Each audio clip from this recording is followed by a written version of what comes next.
Bonjour et bienvenue dans cette petite vidéo où je vais vous faire une petite démo du soin énergétique Dragon d'Or qui travaille sur le feu intérieur. A tout de suite.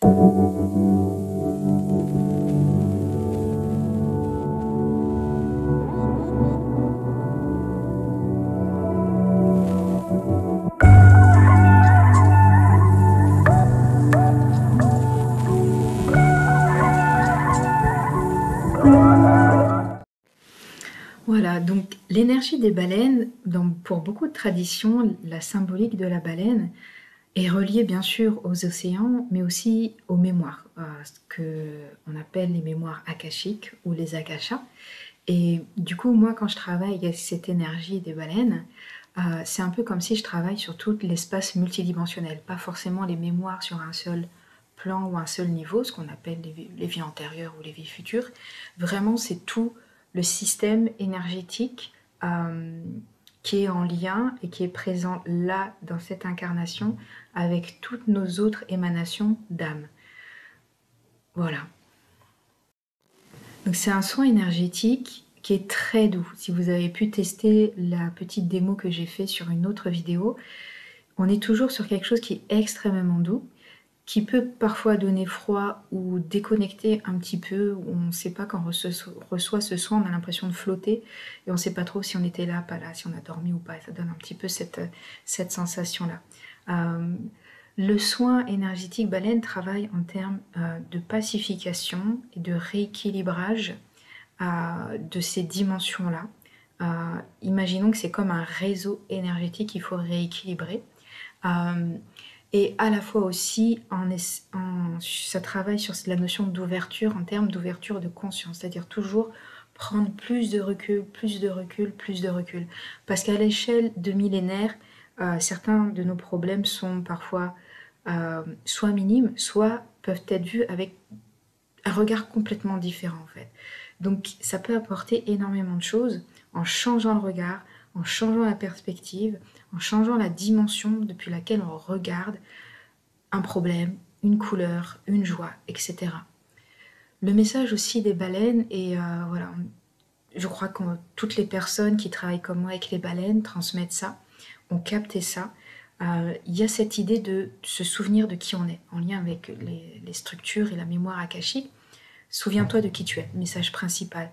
Et donc, le soin vise un petit peu à ramener à ça, à ramener à l'essence, à ramener à ce que vous puissiez connecter de manière consciente et inconsciente au cœur de vous-même. Le soin n'a pas vocation à rendre conscient des vies antérieures, des multidimensions. Pourquoi ? Parce qu'en fait, on en a plein. On en a vraiment beaucoup.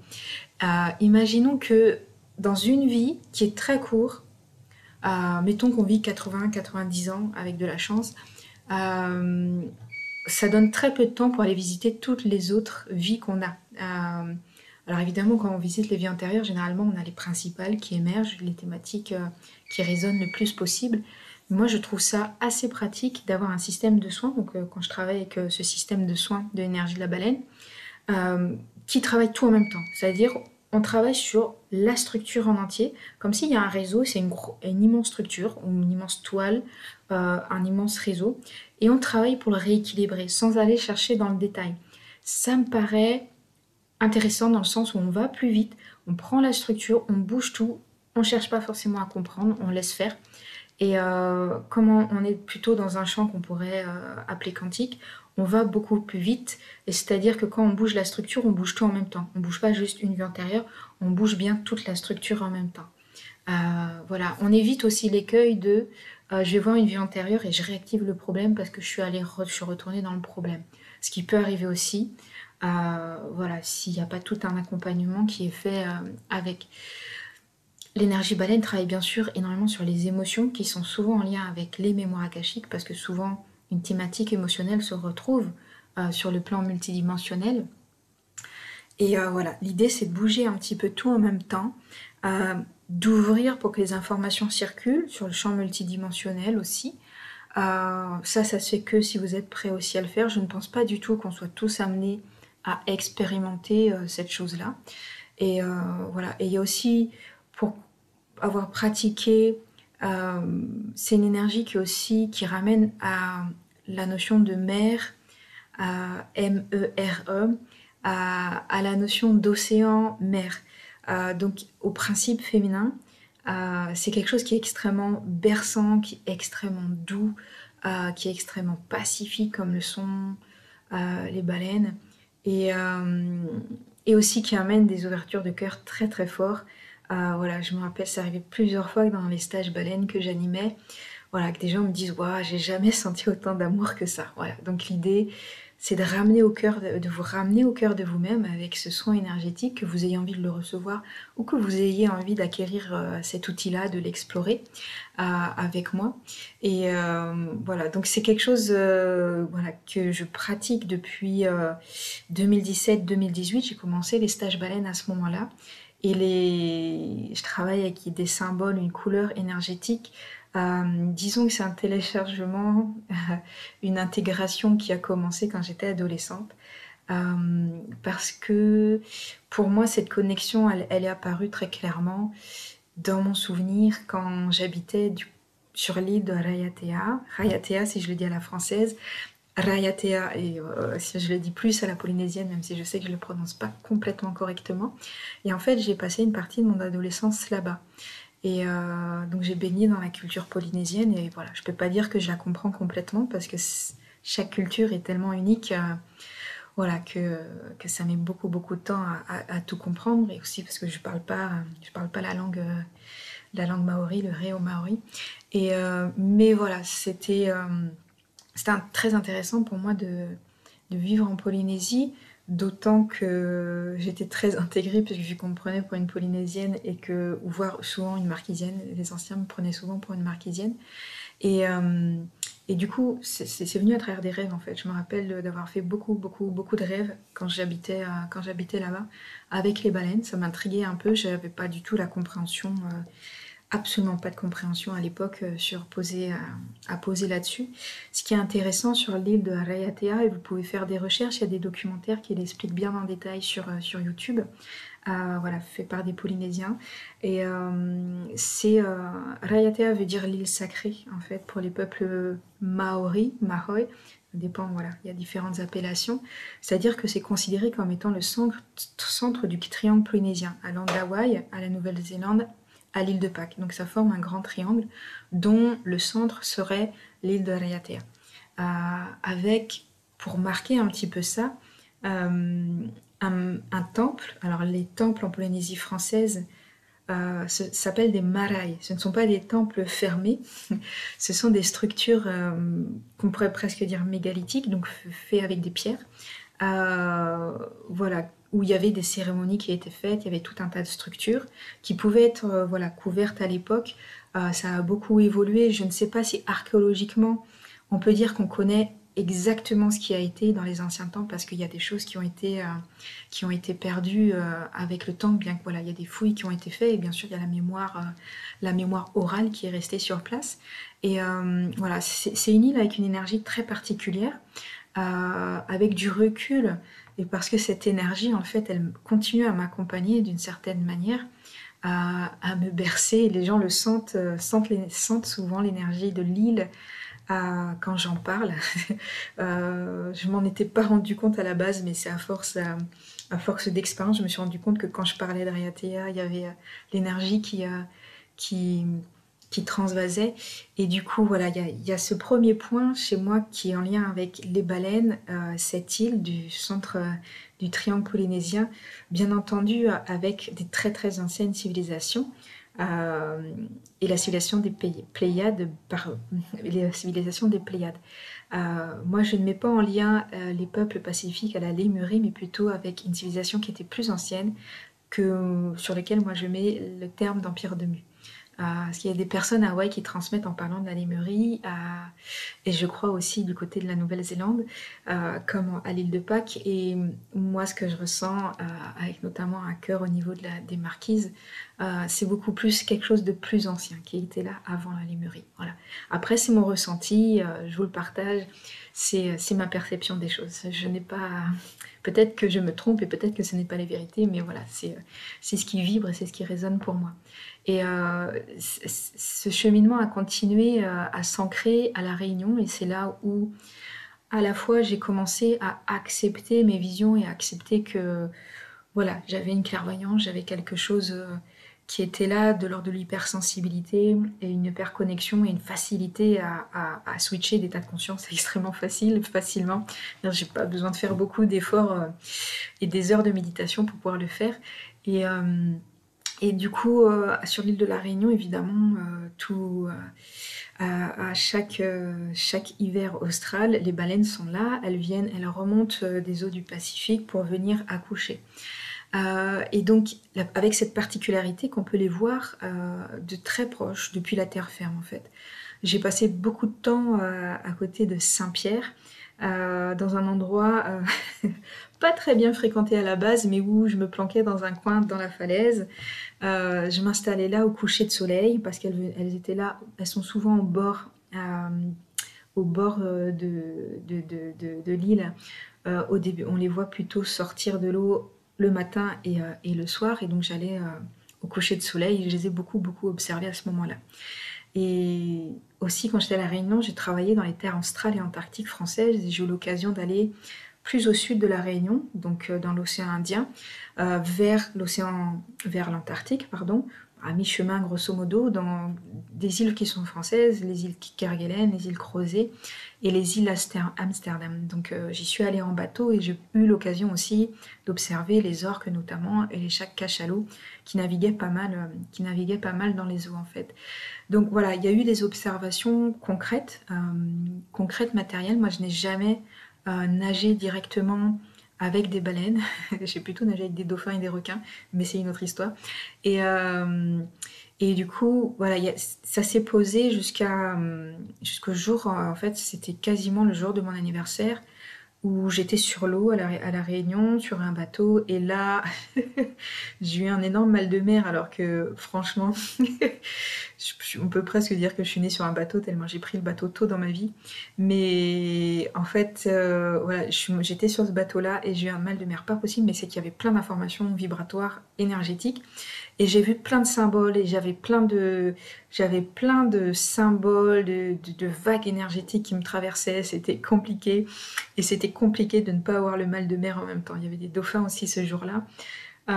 Voilà. Et du coup, voilà, c'est tout un cheminement en fait pour moi que je fais remonter du coup à cette période où j'avais ces rêves récurrents des baleines. Et les rêves récurrents avec les baleines perdurent, hein. C'est quelque chose qui est toujours là et qui bien sûr aussi ramène à la profondeur de la psyché d'aller dans les inconscients et d'aller dans les abysses aussi.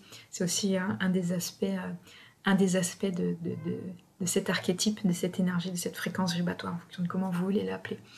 Et voilà, donc du coup ça m'a mis un petit peu de temps à mettre tous les morceaux un peu en place avant de pouvoir proposer voilà, ce que j'avais capté en termes d'akasha, en termes de ce que je comprends de comment se transcrit énergétiquement ce système akashique et cette multidimension sur les corps énergétiques ici, comment on peut travailler dessus, comment on peut travailler énergétiquement avec, et aussi au-delà, quand je propose les stages baleines, c'est d'aller vous emmener en immersion avec ça. Et j'ai souvent dit, quand le stage baleine se finit, généralement on se dit que je pourrais faire une semaine complète sur les baleines. Je pense que, je pense que c'est un champ d'expérience, d'expérimentation, de fréquences vibratoires assez fou. Voilà, qui moi ne me laisse absolument pas du tout. Je suis vraiment pas fatiguée et je pense qu'on est. J'ai jamais rencontré quelqu'un qui est indifférent aux baleines en fait. Je pense que très clairement on est tous interpellés par ces êtres au-delà, je crois, et il me semble au-delà de leur grandeur en fait. Et voilà, il y a aussi des rencontres aussi dans ma vie où je retombe par hasard avec des personnes qui ont travaillé avec des baleines, qui ont été sur des lieux avec beaucoup de baleines. Voilà, il y a des gens comme ça avec qui je suis connectée. Et voilà, j'espère, on a un projet sous le coude avec des amoureux des baleines d'organiser une sorte de festival, salon, symposium sur la question, en essayant de rassembler justement tous ces personnages qui travaillent avec les baleines, autant les scientifiques que les personnes qui naviguent sur des eaux différentes. Voilà, c'est un rêve, on verra si on arrive à mettre ça et à poser ça dans la matière, à pouvoir vous proposer ça. parce qu'on commence à comprendre la communication et le chant des baleines, c'est absolument fascinant. Et je crois vraiment que les deux peuvent se rencontrer. En fait, moi, quand je parle des baleines, souvent il y a des choses que j'ai captées d'un point de vue énergétique et que les scientifiques, en fait, quand je parle avec eux, en fait, ok, en fait, c'est un fait vérifié. Donc voilà, bien sûr, tout ce que je capte quand je parle d'akasha et de multidimension, bien sûr, les scientifiques, voilà, ne sont pas sur ces vocabulaires-là, bien entendu. Mais voilà, j'ai foi et conviction qu'on pourrait avancer là-dessus. En tout cas, voilà, travailler avec cette énergie, voilà, c'est extrêmement doux pour moi. Extrêmement doux. Cette connexion stellaire avec très clairement les Pléiades, les connexions avec au-delà, pour moi, plus loin que la Lémurie, avec ce qui a été une ancienne civilisation, l'Empire de Mu, civilisation antédiluvienne, dans le Pacifique, pour moi, à mon sens. Et voilà, et j'avais envie de vous transmettre un petit peu ça, vous parler brièvement de cette île Raiatea, parce que je sais que la vibration passe à travers moi. Je vous invite vraiment à chercher, je vais vous mettre l'orthographe de l'île de Raiatea. C'est une île qui n'est pas touristique, parce qu'il y a Bora Bora à côté, il y a Wainé, il y a d'autres îles plus connues. Et donc les gens visitent souvent Moorea et Bora Bora, et l'île de Raiatea est une île importante pour les Polynésiens parce que c'est une des plus grosses îles en dehors de Tahiti, avec des administrations, etc. Ça reste petit, bien entendu, ce sont des petites îles en Polynésie française. Mais du coup, voilà, qui a une richesse aussi extraordinaire en termes de lagons et aussi, bien sûr, en termes de culture polynésienne. Voilà, que je ne pourrais pas parler des Polynésiens à leur place et de leur culture, mais je vous invite très fortement voilà, à rencontrer. Il y a pas mal de Polynésiens en France, qui organisent régulièrement des transmissions qui passent souvent par la danse, par le chant, pour transmettre un peu de leur culture. Allez les rencontrer quand ils font des choses, c'est toujours très intéressant. Et voilà, je vous donne rendez-vous à un stage baleine en ligne ou en présentiel. J'organiserai certainement entre juin et août un stage en présentiel, certainement sur la côte atlantique en France, voilà, si Dieu veut et qu'on puisse le faire. Voilà, je m'amuse à me balader depuis plusieurs années sur la côte, donc j'étais en Vendée, j'étais à l'île de Ré, voilà, je suis descendue du côté de Lacanau, du coup, l'année dernière. Je pense que je vais descendre un petit peu plus sur les énergies, parce que voilà, à cette époque de l'année, on peut aller dehors, donc généralement, on fait aussi des méditations à l'extérieur, et généralement aussi, on fait un travail de groupe pour activer certaines énergies aussi, qui activent comme des points balises et d'ancrage par rapport au travail que font les baleines dans le maintien des énergies de l'eau et dans le maintien des akashas aussi de la terre. Voilà. Alors, je ne sais pas si... j'ai pas le temps de tout expliquer, c'est juste une vidéo de présentation. Voilà, le reste de l'information, c'est pendant les stages. Voilà, et en même temps, à chaque fois, moi, je dis toujours que je propose ce que je comprends, ce que je capte. Ce n'est peut-être pas la vérité, donc pendant les stages, je vous emmène à expérimenter. Je vous emmène, on discute, on confronte ce qu'on a capté. Voilà, on expérimente. Moi, je suis beaucoup plus dans cette dimension-là, et je suis beaucoup plus cerveau droit que cerveau gauche. Je trouve que voilà, sentir, expérimenter, comprendre par l'intuition, par le ressenti, voilà, c'est aussi quelque chose d'extrêmement intéressant. Et j'aime bien aussi comprendre avec le cerveau gauche, mais ça, je laisse ça aux scientifiques et aux personnes plus rationnelles, voilà, qui travaillent sur des choses plus concrètes et matérielles que ce que je fais. Voilà, donc je vous donne rendez-vous en stage, si ça vous parle. Bien sûr, le soin baleine, c'est aussi quelque chose que je propose. Si vous voulez un soin baleine en particulier, je peux le proposer en soin individuel. Vous avez aussi un démo, une mini soin, une courte vidéo sur ma chaîne YouTube où vous pouvez tester du coup pour voir un petit peu plus la fréquence vibratoire. On peut la sentir là dans cette vidéo, mais vous la sentirez un petit peu plus dans l'autre vidéo. Voilà, et puis à bientôt du coup.